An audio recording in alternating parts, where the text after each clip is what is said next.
So I am going to share my screen so we can get on Moodle. And let me maximize this.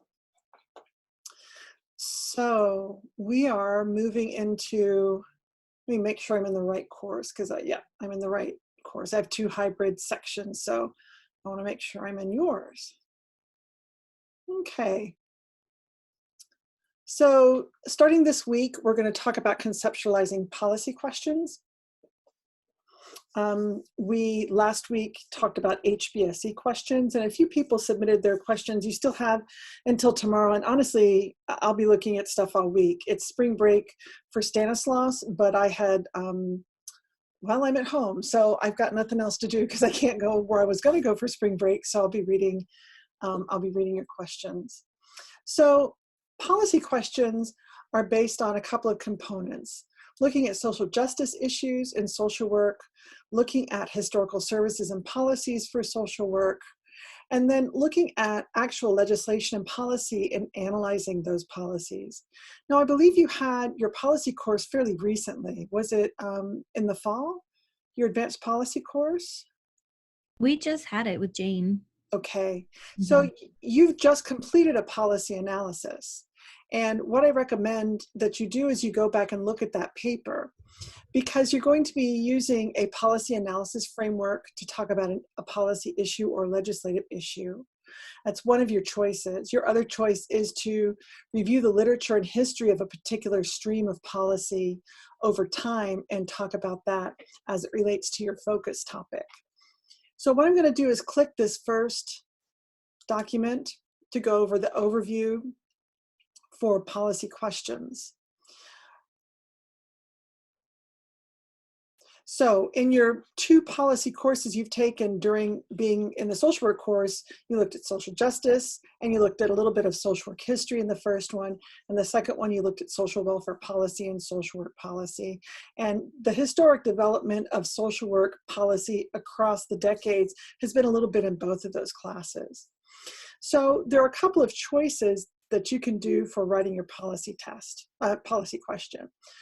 You can go over the policy, a particular piece of legislation or policy related to your topic of interest, or you can look at a historical evolution of social welfare policy development as related to your topic area, or the history, mission, and philosophy of social work practice in your policy area, or looking at ethics, values, and philosophy through a historical perspective, social movements related to your focus area, analysis of social policy and its impact, and then the practices and policies that might harbor inequities for your particular focus area. So for instance, if you're writing about, let's see, if you're writing about incarcerated populations and disparities in incarcerated populations, you could look at the history of that over time in the US, because there's a good bit of research on that in the social work literature and sociology literature and criminal justice literature.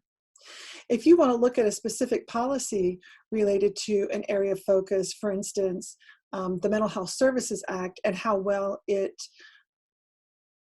provides services for minority populations, you could use, for instance, the Social Justice Policy Analysis Framework and take a look at the Mental Health Services Act and see if that particular policy meets its criteria around social justice and social justice outreach that it said it intended to do when it was originally passed. So there are a couple of options for doing that. And before we go forward, I'd like to ask folks, what policy did they write about in the policy analysis that they did in class last year, and or what policy stream you used or policy analysis framework you used?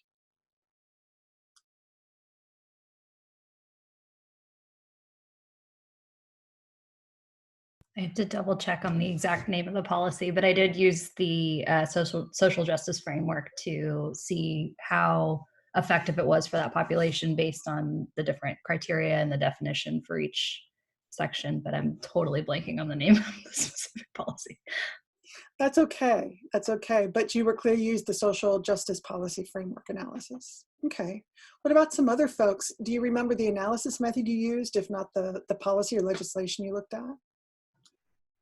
Is multiple streams one of them? Okay, that's the one I think I used. I'm trying to remember what I wrote on though. That's okay. Multiple streams is another policy analysis framework. Absolutely. I think I also looked at the social justice. I can't remember what it was, but I'm pretty sure I did it on the new policy that allowed for non-citizens to be on Medi-Cal up to the age of like 26. Okay, and it sounds that that's related to your topic as well. It was until I changed it. Okay. Autism now. Okay. Well, here's the thing. There are a number of ways to do this particular question, and let's look at some samples of policy questions. So the first one is trace the history of the Settlement House movement and Jane Addams' contributions to community organizing. So that's the historical movement. And what this person did was they were tracing the history and then describing how the values of that movement can be used today as it relates to undocumented families living in impoverished communities. So they looked at the history of a particular social work movement, and then they looked at the values of that movement, and then developed a set of criteria that could be used today regarding a particular focus area that they were interested in and they were writing their exam in. I'm going to skip down to number 3, provide a brief history of social work services for homeless youth. In this process, draw a connection between trends and societal values and how these values influenced services. So this is another similar question. So looking at the history of a particular area of focus or movement, and then looking at the connections between values and how values influenced the services that were being offered. I'm going to jump down to number 5. This is a more policy analysis framework question. So using Chambers 2000 policy analysis framework, analyze the Personal Responsibility and Work Opportunity Reconciliation Act. So then based on the analysis, make a value-based judgment about the manner in which this particular legislation meets the needs of impoverished families. So this structure is a little bit different than your integrative practice question and your HBSE question. So if it's okay, I'm going to navigate away from this and look at the policy analysis frameworks that are listed for this question. So here you have a couple of sets of policy tools, but I'm going to jump to the policy analysis frameworks. And I hate that the print is really tiny here, but here's an outline of the social justice, the benefits allocation, the multiple streams, and value critical. Most of the people use the social justice or the multiple streams. So I'm going to look at social justice first. And just remind you, this is just the outline. So it's going to provide you with this grid that Jane gave you to analyze the criteria or to analyze the policy. So policy for analysis, this is just your worksheet and you wouldn't turn this in with your exam. But here are the criteria: equality of opportunity, access to goods and services, freedom, self-respect, and any others that might be helpful. So what's the definition of this criteria within this particular policy? Does this policy meet the criteria? Yes or no? And then what's your explanation? So if you use this framework, you would be looking to define these areas, where it is in the policy, and indicating whether or not it meets the criteria and why it does or it doesn't. So this is a good analysis framework to use if the policy or the legislation you're looking at either wasn't passed or enacted, or if it was recently passed or enacted and there's not a lot of outcome data on it. So a lot of people in my other section want to look at undocumented families and separation at the border, and there is legislation that's being offered, but it's not getting passed yet for policies around this. So this would be a good analysis framework to use if you were looking at those policies that were, or legislation that were submitted to Congress but weren't passed, but would that legislation as it was written meet this analysis framework or meet the social justice analysis? So that's one way of doing this particular set of policy. Oops, sorry, wrong framework. So the other one that folks tend to use are the multiple streams frameworks. And I think this is a good one to use when you've got a good bit of information about what the problem is, how does that connect to policy, and if you're knowledgeable about the politics of it. So this is really good if there's been a lot of information in the community and there's been a lot of political wrangling about whether or not this policy gets offered. So you take the legislation or the policy, you look at the problem stream, you discuss in some detail the policy and proposal stream. So what's the policy and what are the proposals to enact the policy? And then what are the politics around it? And then you can look for windows of opportunity and entrepreneurial ways to meet this particular issue. So for instance, if you're looking at issues around suicide rates of students in high school settings, the problem would be discussing that problem, growing suicide rates amongst high school students or junior high school students. What are the different policies and proposals that have been offered to meet this problem? And then what are the politics around it? Are boards of ed in favor of these types of policies and programs, or are they against it? Is there parent pros and cons about enacting these kinds of programs? So it would be essentially be like suicide prevention programs. Then are there windows of opportunity, and is there opportunities for entrepreneurship? So down here you might write about how private nonprofits have established these suicide prevention programs and how boards of ed can subcontract with them to provide the services. And windows of opportunity would be kind of looking outside the box too to see what are some other ways that you could engage with this material and see if there are ways to provide suicide prevention opportunities in ways that aren't articulated in the policy. So that's the multiple streams framework.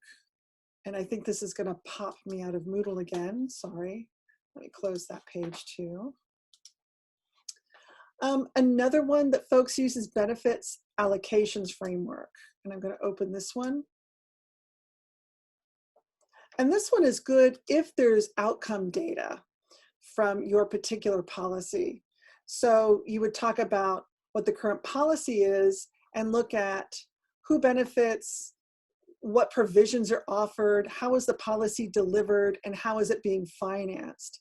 And then you would use these cross-cutting rows to talk about what are some alternatives to who benefits, or what provisions are offered, or how delivery is offered. What are the social values under the allocations? Is it equitable, or is it equality? Is it adequate? What are the social values about provisions as well, and delivery and finance? And then theories and assumptions, influence and support of social science knowledge. So is the information about who benefits consistent with social science theory about who should benefit from this particular policy, and are there any groups being left out or disproportionately cut into the policy? Same for provisions, same for delivery, and same for finance. The final one is the multiple, sorry, it's not multiple streams, it is cost value critical framework. Did anybody use this framework in their policy analysis? Some folks, it's a longer one to work through, which is why I think a lot of folks don't do it unless it's a policy related to their employment or just a really core area of interest. So what is the purpose of goal you wish to achieve? So how the policy should work is then compared to how the policy actually works. So is it a good fit? What are the consequences of the policy, and what are the unique criteria? This is regarding the goal that the policy is supposed to achieve. This is a good analysis framework to use if you have a lot of outcome data as well. So the second question is forms of benefits. So in what form would the benefits or services be given, how it's supposed to work, how it actually works in these areas. Then regarding entitlements, given the goals, who is entitled to benefits, how it's supposed to work, how it actually works. And so you go through each one of these areas to talk about the policy. Again, this is good to use for a policy that's been around for a while, or even a piece of a larger policy or piece of legislation that's perhaps really affects the population or the focus group that you're looking at for your particular exam. So I'm going to go back to the Moodle page. Let me get back here to kind of anchor us back into conceptualizing policy questions and ask who has a question about writing a policy analysis framework type essay.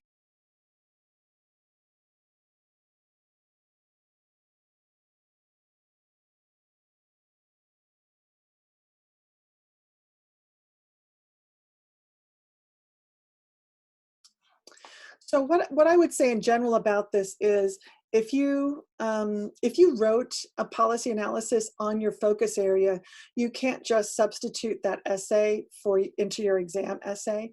You can use that to help inform you about writing your exam essay, and you can use some of the references you use for sure, but you can't just cut an essay out of an older assignment and put it into this assignment, because this is supposed to be a summative capstone project for you, and you're not supposed to reuse old essays, but definitely go back and look at that, if nothing else, to refresh yourself about the policy analysis frameworks. So the policy syllabi are the ones you've used in this program, so I'm not going to go back at those, but there are some policy tools here that might be helpful to you. So we have a couple of documents: a conceptual framework for social justice, different, I think this is a good one, different analysis of frameworks. This is a text description of the different analyses. That one didn't open. Okay. So let me minimize my screen because it might be opening behind the screen that I've got open here.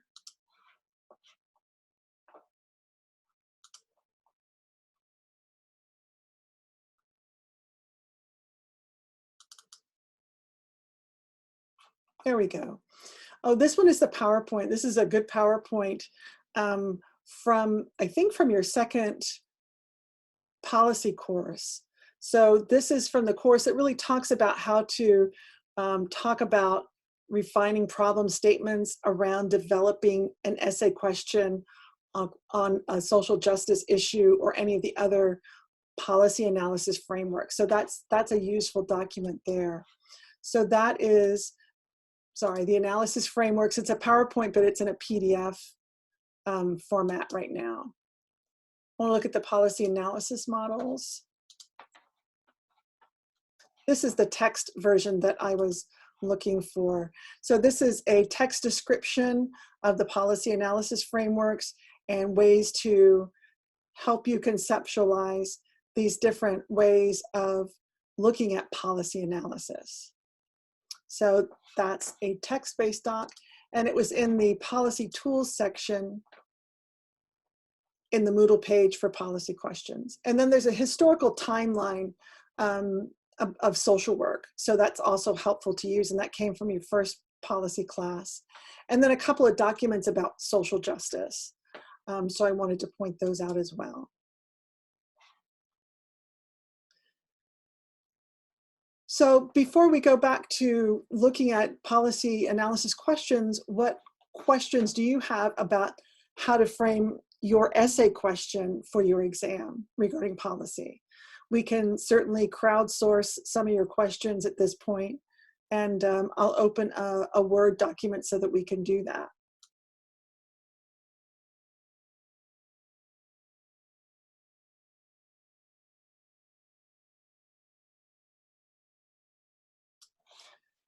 So who would like to share what they're trying to write about? And let's look at a policy question format for you to use. Okay, I'm kind of trying to figure out what policy I'm going to be looking into, actually. I'm still doing research, but I'm doing it on intergenerational parental incarceration and the effects it has on children and families. So I'm trying to research a little bit about policies that may be related to that, but I'm kind of struggling.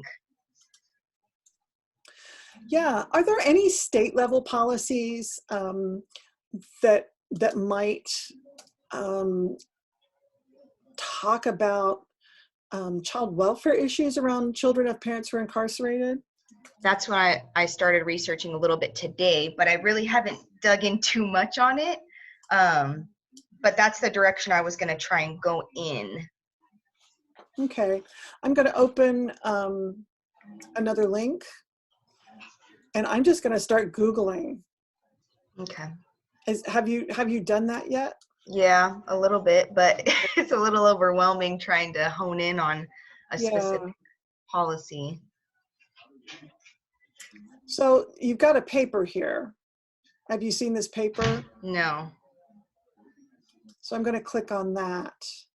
A good strategy to do is, it's a working paper, so it's not published in it looks like it's from perhaps out of the country. Mm-hmm.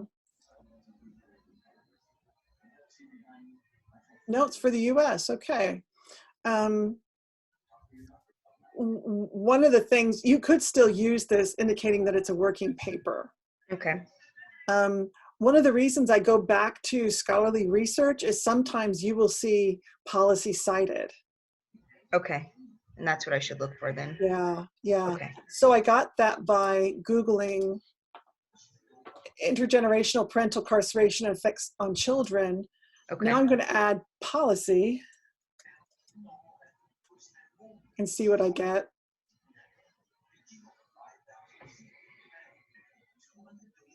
So here's an org site. I don't know what organization this is, so I want to see what it is.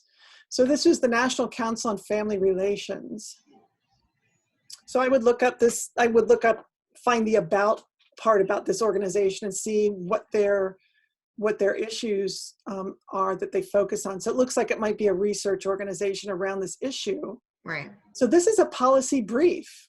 Yay. Okay.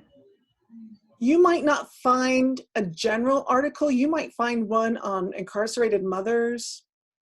Right. Oh, good. And here's the references page. Yay. Fantastic. Okay. So I'm going to go back to the website. It was NCFR, National Center for Family Research. Okay. National Council on Family Relations. I take that back. Okay. I would even just copy this title and Google it to see if you Yeah. can get to this document. Okay. Thank you so much. Sure. So we don't have a question for you yet, but what other issues would any of you like to talk about regarding writing a policy paper? Are you ready for crowdsourcing a question, or are you looking for more research on a topic?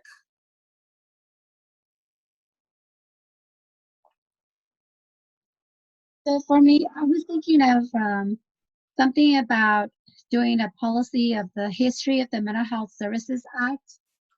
I think by paper before I've used the multiple streams, but I don't know how that would apply to this work that I'm going to do. Should I look at the social justice instead of the multiple streams? It's up to you. Are you looking at particularly about Hmong women, or are you looking? I'm looking at about just Hmong population, not in particular Hmong women. So Hmong mental health services. yes. This one sets you up really well to write a policy analysis on using the social justice framework for analyzing whether or not it's adequate from a social justice perspective. So if you were to write I'll write a general policy question, use the policy analysis framework to review the policy and determine what do we want to determine with this? Or examine, maybe. Determine means you have to come to conclusion. Examine these social, let's see, social justice issues, not spelling words right, related to culturally, not culturally competent, culturally appropriate service delivery to population, whoever that might be. Okay. So it could be something like, and you don't have to use this one, but use the social justice policy analysis framework to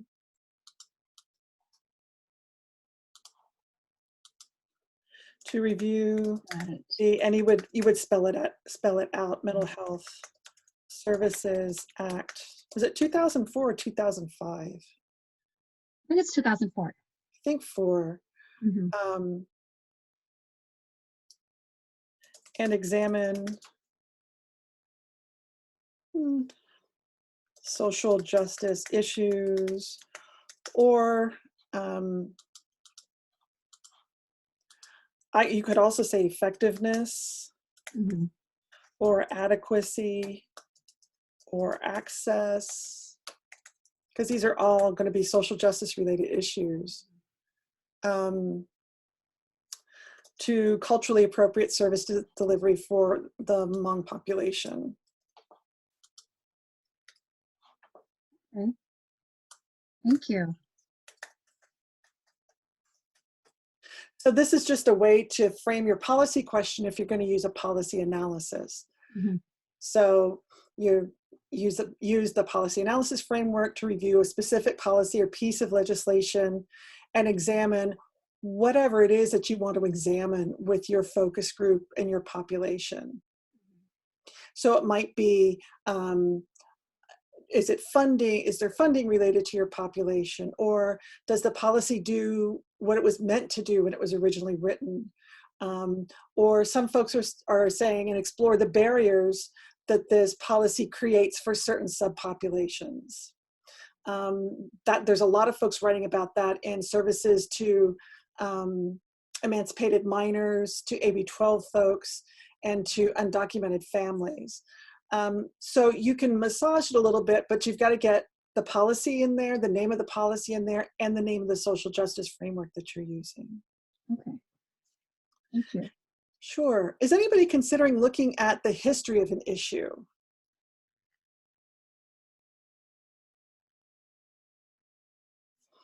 So I'm going to set up a history question. Examine the history of social movement or specific problem.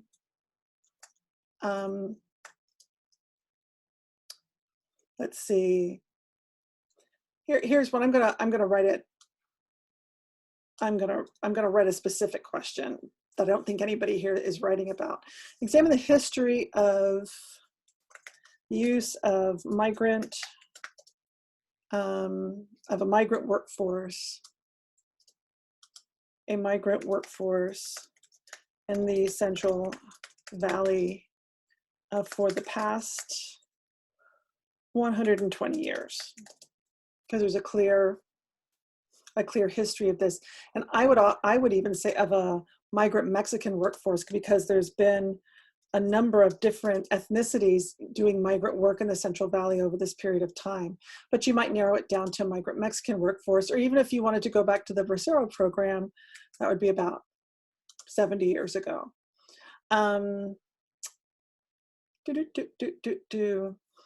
Using a social justice perspective. So you're not using an analysis framework, but just a perspective. And you have a couple of documents in this week's materials to help you figure that out, how to use that. Using a social justice perspective, let's see, I said examine already.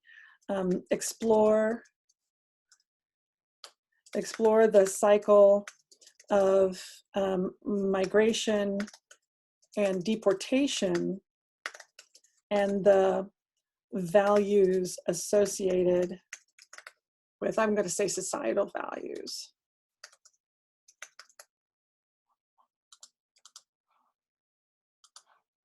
With each cycle. So there's been a long cycle of migration and deportation in the Central Valley for hundreds of years with different populations, with Mexicans, with Chinese, with Japanese, with South Asian. So there's different ways this gets articulated, but there's because a student wrote about this, I think about 10 years ago, actually wrote a thesis on this that I chaired. So there's this very specific cycle with very similar values associated with it, usually around economic opportunity and whether the country is in a recession or depression or not. Because when the economy turns down, deportation goes up. When the economy goes up, migration is encouraged because the workforce is needed. So this is a way to draft an essay article for policy around a history of a movement or a particular phenomenon that's a social work and social justice oriented phenomena that might be of interest to you. Hannah, did you have a question? Almost forgot to unmute myself. I was going to talk at the computer. I did, and now it's evading me. But oh, I guess so. If we're looking at the history of like a certain population, can we also use a specific policy when we're looking at that history, or does that get too convoluted? No, I don't think it gets too convoluted. I wouldn't use the longer policy framework because that's just going to take up all your space in your essay. But yeah, you can look at a particular population and a particular policy and use a policy analysis framework for it. It just means your essay is much more focused and more detailed than taking a bigger perspective on that policy analysis framework. So, okay, so that makes sense. So we could, for example, like Adoption and Safe Families Act, look at the history that predated that and also use that policy specifically. So looking at the history of the movement and the policy, or is that just like too much going on? Well, you're going to write a paragraph or two on the history because that's the only space you've got for looking at that large a policy. And there's 200 years of history prior to that around adoptions and fostering in the United States. So it's going to be really compressed.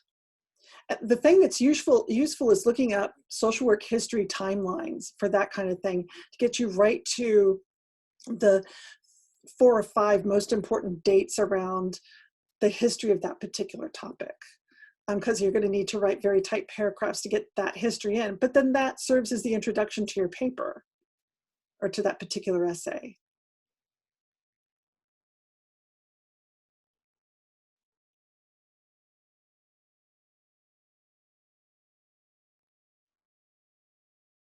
Other questions?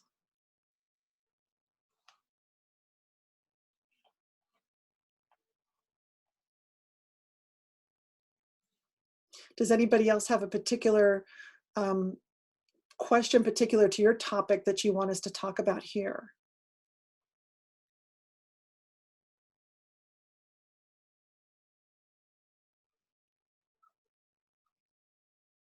Okay, so I need some feedback from you all.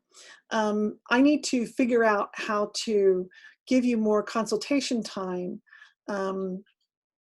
Folks have just been emailing me individually, and that's worked okay so far, I think. And the manic pace of the past 3 weeks is slowing down for me as we're getting faculty's courses online and we've made decisions about running the department during this period of time, et cetera. So I'm happy to continue to make individual appointments, but I also need to utilize the time on Saturday, April 4th, that was supposed to be our next face-to-face. And what I'm considering doing is creating videos of what I would have lectured about in class and posting those up online, and then using those 4 hours as individual consultation time and having folks sign up for that time. Does that make sense to you? is it a good use of your time? Or would you have another alternative? I think that'd be really helpful. Do you think there'd be any usefulness in having a group drop-in time? Is it helpful to hear about other people's questions and how they're managing doing this? Or are you all confident enough working on your own and just doing individual consultation? I think it might be helpful to have like a group drop in before we have the individuals, just so we can kind of see where everyone's at and maybe notice some of the common problems, so we can use our singular time like more effectively, I guess. Okay. We have one more scheduled topic specific focus, and that's research is the final one. And what I'm going to do is I'm going to record my I'm going to record of what I normally do right here. I'm going to record that ahead of time so that some folks are working ahead, and I want folks to be able to work ahead.